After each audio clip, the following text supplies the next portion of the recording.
নমস্কার বন্ধুরা, কৃষ্ণ ধর্ম চ্যানেলে আপনাদের স্বাগত। বন্ধুরা, ভগবান অনেক সময় নিজেই আমাদের কিছু সম্পর্ক ভেঙে দেন, যাতে লোক আমাদের জীবন নষ্ট করতে না পারে। দুনিয়ায় সেই সব মানুষ সবথেকে সুখী যারা বুঝে গেছেন যে অন্যের থেকে কোনো কিছু আশা করে কোনো লাভই হয় না। আমাদের জীবনে কিছু দুঃখেরও প্রয়োজন আছে। সব সময় সুখ থাকলে আপনি জীবনে কখনো আগে অগ্রসর হতেই পারবেন না। এটা মানুষের ভুল ধারণা যে একলা মানুষ কি করতে পারে, কিন্তু দেখুন সেই সূর্যকে যে একাই পুরো পৃথিবীকে উজ্জ্বল করে দিতে পারে। ভাগ্যশালী সে নয় যে সব কিছু ভালো ভালো জিনিস পায়। ভাগ্যশালী তো সে হয় যে কোনো সাধারণ জিনিসকেও ভালো বানিয়ে দিতে পারে। গীতায় বলা হয়েছে, যখন মানুষের প্রয়োজন শেষ হয়ে যায় তখন তার ব্যবহারও পরিবর্তন হয়ে যায়। সেই সব ব্যক্তি হেরে যায় যারা বারবার অভিযোগ করে, আর সফল তারাই হয় যারা হাজারবার চেষ্টা করে। যাকে আমরা সবচেয়ে বেশি ভালোবাসি, দেখা যায় সেই আমাদের সবচেয়ে বেশি ব্যবহার করে নেয়, কারণ সে জানে আমাদের সবচেয়ে দুর্বল জায়গাটা কোনটা। মহৎ হয়ে কোনো ব্যক্তিকে ক্ষমা করে দিন, কিন্তু যে আপনার সাথে বারবার প্রতারণা করে তাকে বিশ্বাস করার বোকামি কখনো করবেন না। আশা করা কখনোই ছাড়বেন না। আগামীকাল সবসময় গতকালের থেকে ভালোই হয়। জীবনের সেই স্তর অবধি পৌঁছে যান যেখানে লোক আপনাকে হারিয়ে ফেলে আফসোস করে। কখনো নিজেকে অন্য কারোর সাথে তুলনা করবেন না। আপনি যেমনটাই হন সেটাই কিন্তু সর্বশ্রেষ্ঠ।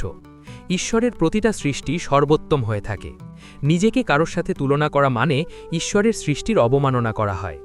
মানুষের মনই তার সবথেকে ভালো বন্ধু, কিন্তু সময় বিশেষে সবথেকে বড় শত্রু হয়ে থাকে।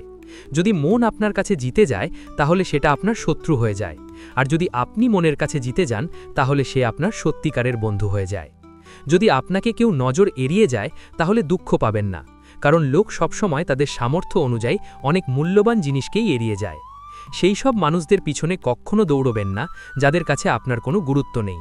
শ্রীকৃষ্ণ বলেন যে ভুল ভ্রান্তি মানুষ মাত্রেই হয়ে থাকে, কিন্তু ভুল শুধরানোর চেষ্টা সেই সব মানুষই করেন যাদের মন পরিষ্কার হয়, আর সম্পর্কগুলো যারা কখনো হারাতে চায় না।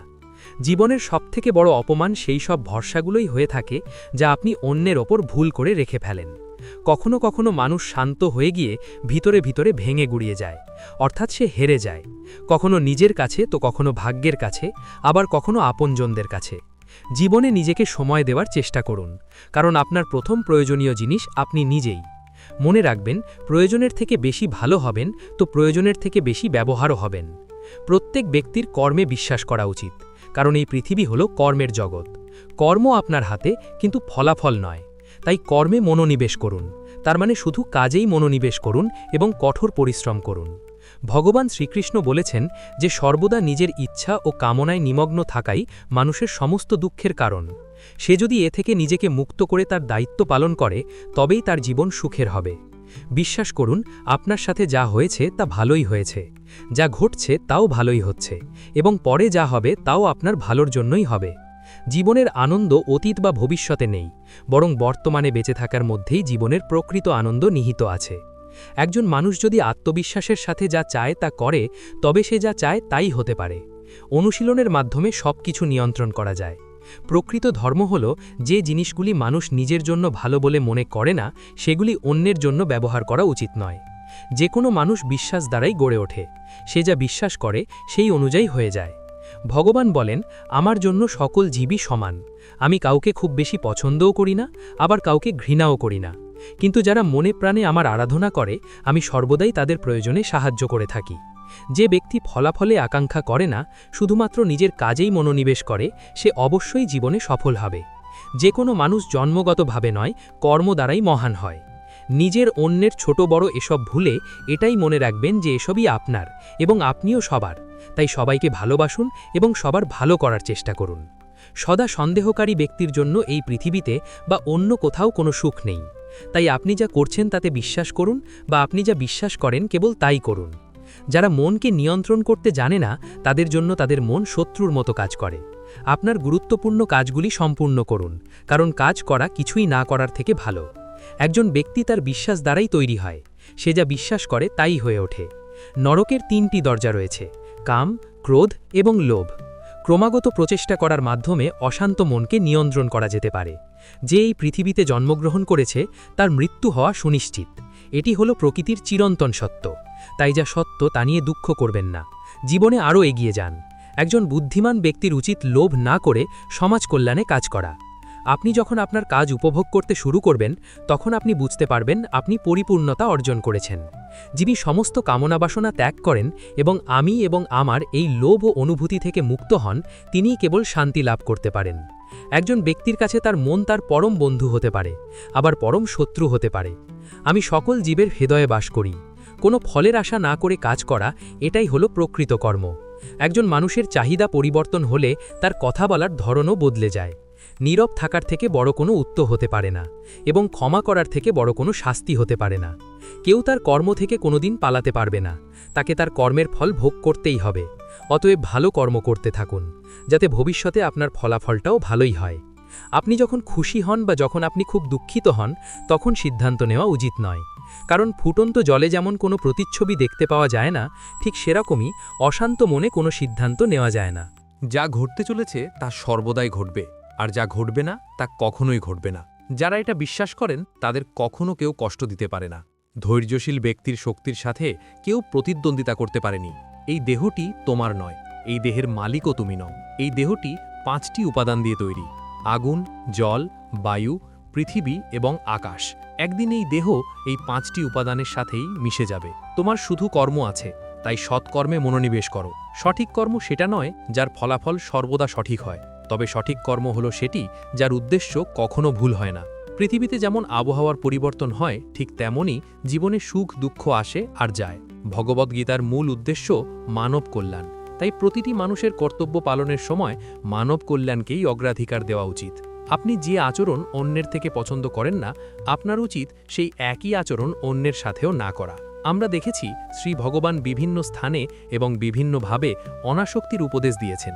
তিনি আকাশ এবং বায়ুর উদাহরণ দিয়ে বলেছেন, আকাশ সম্পূর্ণভাবে বায়ুযুক্ত হয়েও আকাশ কিন্তু বায়ুতে লিপ্ত হয় না। সেভাবেই সংসারে থেকেও আমাদের সংসার থেকে পৃথকভাবে থাকতে হবে। ভগবান শ্রীকৃষ্ণ মনুষ্য অবতারে যেভাবে জীবনযাপন করেছেন, সেভাবেই অর্জুন এবং আমাদের উপদেশ দিয়েছেন, যাতে আমরাও অনাসক্ত হতে পারি এবং সমস্ত দুঃখের যাতে পরিসমাপ্তি ঘটে। কঠোপনিষদে বলা হয়েছে যে আমাদের আত্মা সর্বদাই আনন্দ খোঁজার চেষ্টা করে। জীব অর্থাৎ আমরা সেই আনন্দকে খুঁজে বেড়ায়, আর এই আনন্দ প্রাপ্তির জন্য জীব বিষয়ে আসক্ত হয়ে যায়। মিষ্টি খাবার মনকে আনন্দ দেয়, কিন্তু এই মিষ্টি শরীরের জন্য অত্যন্ত ক্ষতিকারক জেনেও মানুষ মিষ্টি ছাড়তে পারে না। যা শোনা যায় না, শ্রবণেন্দ্রিয় তাও শোনে। আমরা তাও দেখি যা দেখা যায় না। শ্রী ভগবান একাদশ ইন্দ্রিয়, 5 জ্ঞানেন্দ্রিয়, 5 কর্মেন্দ্রিয় এবং মনের কথা বলেছেন।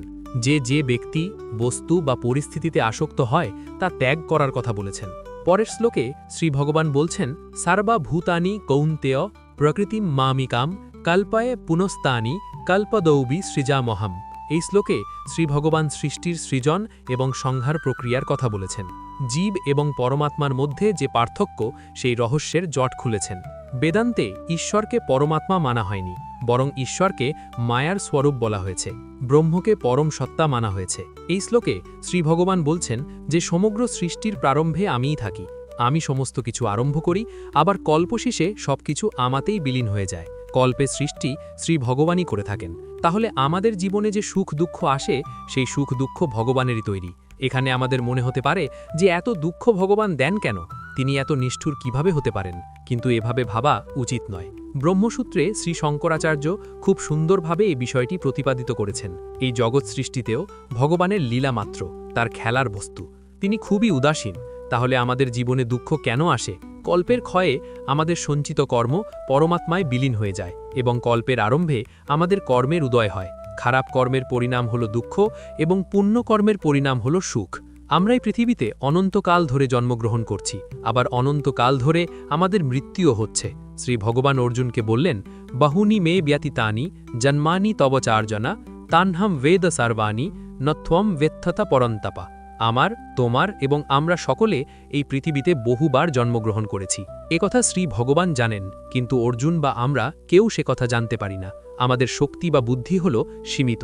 আচ্ছা, এই শ্লোকে যখন কল্পের কথা এসেছে, তখন কল্প সম্বন্ধে একটু চর্চা করা যাক। আমরা জানি যে যুগ হল 4টি: কলিযুগ, দাপর যুগ, ত্রেতা যুগ এবং সত্যযুগ। যেখানে কলিযুগের সময়কাল হল 4,32,000 বছর, দাপর যুগের সময়সীমা হল 8,64,000 বছর, ত্রেতা যুগ কলিযুগের 3 গুণ বেশি 17,28,000 বছর, এবং সত্যযুগের সময়কাল হল 43,20,000 বছর। 1000 চতুর্যুগকে এক মনন্তর বলা হয়। 14টি মনন্তর মিলে ব্রহ্মার মাত্র একদিন হয়। আমরা জানি যে ব্রহ্মার যখন দিন হয় তখন সৃষ্টি শুরু হয়, আবার ব্রহ্মার যখন রাত্রি হয় তখন সমগ্র সৃষ্টি পরমাত্মায় বিলীন হয়ে যায়। তাই ব্রহ্মার একদিন বলতে যে কত লক্ষ বছর হবে তা আমাদের কল্পনাতেও আসে না। যদি আমরা এই কাল গণনার দিকে দেখি তাহলে আমাদের অস্তিত্বই খুঁজে পাব না। নদীর প্রবাহে যেমন একটি পাথরখণ্ড ফেললে একটু বুদবুদ তৈরি হয়ে আবার থেমে যায়, আমাদের জীবন হলো তেমনই। আমরা জন্মাই, আবার পরমুহূর্তে শেষও হয়ে যাই। ব্রহ্মাদেবের দিনে সৃষ্টি হয় এবং অন্তে সবকিছু শেষ হয়ে যায়, প্রকৃতিতে বিলীন হয়ে যায়। কিন্তু দেখুন, এই এত বিশাল কাল গণনার মধ্যে আমরা শুধুমাত্র নিজেদের সুখ দুঃখ নিয়েই ব্যস্ত থাকি। কখনো আমরা খুব সুখী, আবার কখনো দুঃখী হয়ে দিন যাপন করি। মনোমালিন্য হয়, বিমর্ষতা আসে। শ্রীমদ্ ভগবদ্ গীতার মধ্য দিয়ে যদি জীবনকে দেখা হয় তাহলে সুখ দুঃখ, জন্ম মৃত্যু সবগুলোই এতই ক্ষুদ্র হয়ে যায় যে তার আর বিশেষত্ব থাকে না। সৃষ্টি কতটা বিশাল, কতবার জন্ম হয়েছে এবং আরও কতবার জন্ম নিতে হবে, এসব বিষয় যদি আমরা বুঝতে শুরু করি তাহলে আমাদের মন থেকে সমস্ত অহংকার দূর হয়ে যাবে। ভগবান বলেছেন অনাসক্ত হতে। যশ, মান, কীর্তি, টাকা পয়সা ইত্যাদি যা কিছু প্রাপ্ত হয়েছে সেসব নিয়ে কি হবে যখন আপনি থাকবেন না? অর্থাৎ নদীর প্রবাহের সেই বুদবুদের মতো বিলীন হয়ে যাবেন। তখন এসব কোথায় থাকবে? তাই পরের শ্লোকে শ্রী ভগবান বলছেন যে এসবই হলো নশ্বর, সবই শেষ হয়ে যাবে, সকলের অস্তিত্বই মুছে যাবে। তাহলে তার আর মহত্ব কি রইল? তাই নিরাসক্ত হয়ে যাও। নশ্বরতার বোধ থেকেই আমরা সংসারে নির্লিপ্ত হয়ে যেতে পারব। তাই এভাবে ভগবান আমাদের বলছেন যে সংসারে থেকেও কিভাবে আমরা নিরাসক্তভাবে দিন যাপন করতে পারি। ভগবান আরও বলছেন, প্রকৃতিম সাম বাস্টাব্যা বিসিজামি পুনঃ পুনঃ ভূতগ্রামম ইমম কৃৎস্নম অবসম প্রকৃতের বশাৎ। অর্থাৎ আমার অধীনে প্রকৃতিকেই আমি বারবার সৃজন করি এবং বারবার বিনাশও করে থাকি। অথচ আমরা জীবনকে সবথেকে বেশি গুরুত্বপূর্ণ বলে মনে করি। আমরা ভাবি যে সবার উচিত আমার কথা মেনে চলা, আমি খুবই জ্ঞানী, বিদ্বান, আমি গীতা পড়েছি, সুতরাং আমি সব জেনে গেছি।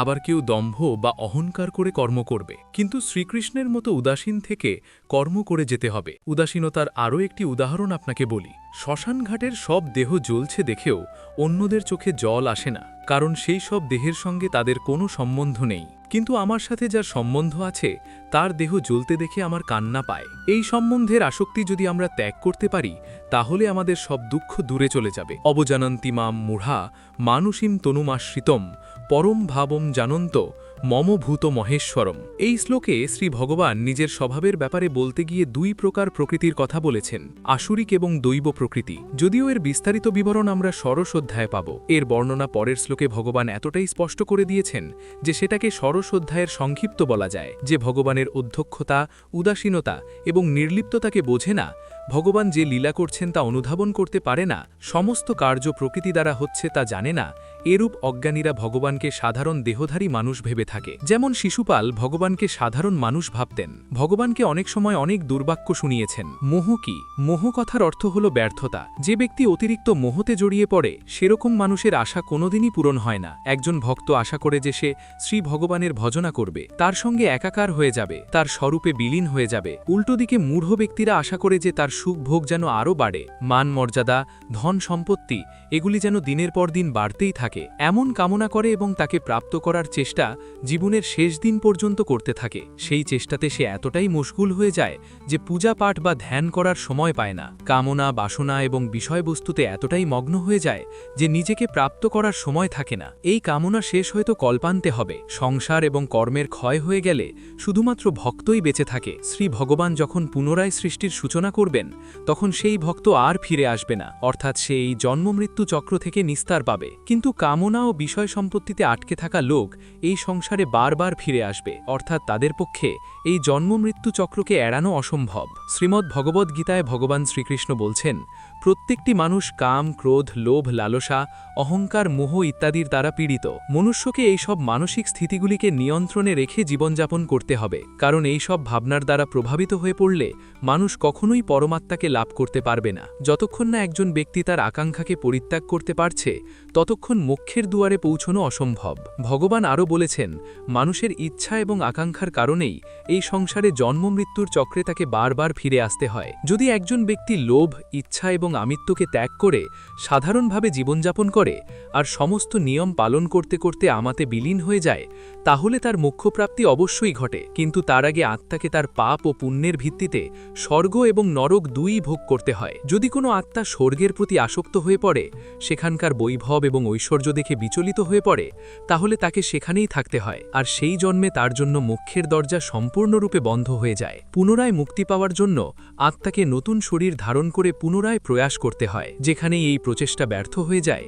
পুনরায় সেই আত্মাকে জন্মগ্রহণ করে পরমাত্মাকে লাভ করার পথের সন্ধান করতে হয়। ভগবদ্গীতা থেকে আরেকটি অন্যতম শিক্ষা আমরা যেটা পাই, তা হল কর্মফলের প্রতি প্রত্যাশা বা আকাঙ্ক্ষা না রাখা। ভগবান বলছেন, হে অর্জুন, কর্মের ফলের উপর প্রত্যাশা রাখলে সেখান থেকে কামনার উদ্ভব হয়, কামনা থেকে অসন্তোষের উদ্ভব হয়, অসন্তোষ থেকে ক্রোধের উৎপন্ন হয়, আর ক্রোধ থেকে মোহের জন্ম নেয়। মোহে মানুষ আচার ব্যবহারের জ্ঞান ভুলে যায়, জ্ঞান ভুলে গেলে বুদ্ধি চলে যায়, মানুষ অনুচিত কার্য করতে থাকে এবং সমাজ এরূপ ব্যক্তির শত্রুতে পরিণত হয় এবং অন্তিমে এরূপ ব্যক্তির পূর্ণতায় পতন ঘটে। তাই হে অর্জুন, সমস্ত কর্ম তুমি মনে মনে আমাকে সমর্পণ করে সমবুদ্ধিরূপ যোগ অবলম্বন করো, মতপরায়ণ হয়ে সর্বদা আমাতে চিত্ত নিবদ্ধ রাখো, তাহলেই তুমি আমার কৃপায় সনাতন অবিনাশী পরম পদ প্রাপ্ত হবে। তাই আমরা দৈনন্দিন জীবনে যাবতীয় যা কর্মই করে থাকি, সকল কর্মই নিজের ইষ্টের চরণে বা ঈশ্বরের চরণে সমর্পণ করব। আমরা এটা জেনেই কর্ম করব যে সকল কর্মই হল ঈশ্বরের কর্ম। আমরা ঈশ্বরের হাতে যন্ত্রস্বরূপ, তিনি আমাকে দিয়ে যা করান আমি তাই করি।